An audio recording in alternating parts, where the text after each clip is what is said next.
سلام به دوستای عزیزم.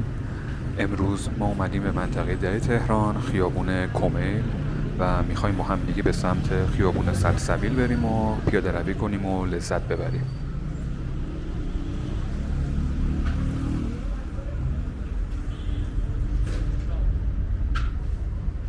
این منطقه در جنوب غرب تهران قرار داره و یکی از محلهای قدیمی تهران به حساب میاد.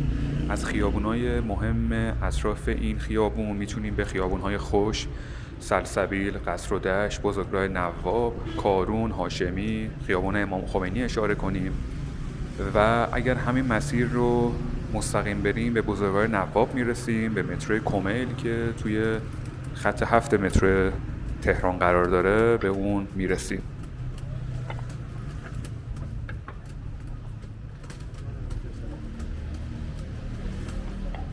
کلا این منطقه دارای بافت سنتی و قدیمیه و بیشتر خانواده‌ای که توی این منطقه زندگی میکنن، خیلی هاشون 40-50 سال هست که توی این منطقه ساکنن و میتونم بگم بومیه این منطقه و این چه تراکم خیلی بالایی داره این منطقه. خونه‌های 40 متری تا 60 متری تا 70 متری توی این منطقه زیاده و اون هم به چند دلیله. یکی از دلیلش دسترسی خیلی خوب این منطقه است، به خاطر اینکه خیلی دسترسی خوبی به مناطق مهم تهران داره، به مناطق مرکزی تهران داره و از طرفی هم قیمت مسکن و آپارتمان توی این منطقه خیلی مناسب‌تر از جاهای دیگه تهرانه.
قیمت مواد غذایی مثل میوه تو این منطقه مناسبتر از جاهای دیگه تهرانه. مثلا این میوه فروشی خیلی قیمت‌های خیلی خوبی داره که من نگاه کردم، قیمتاش خیلی عالیه و این هم ابتدای خیابون سلسبیل.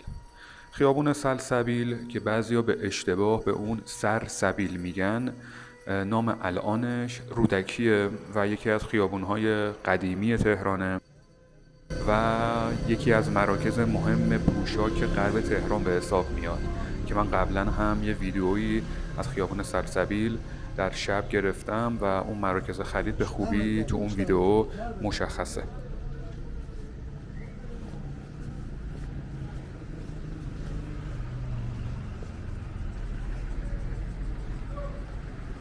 از نظر دسترسی خیابون سلسبیل از شمال به خیابون آزادی، از شرق به بزرگراه نواب، از غرب به محله خوش و قصر و دشت و از جنوب هم به خیابون کمیل میرسه.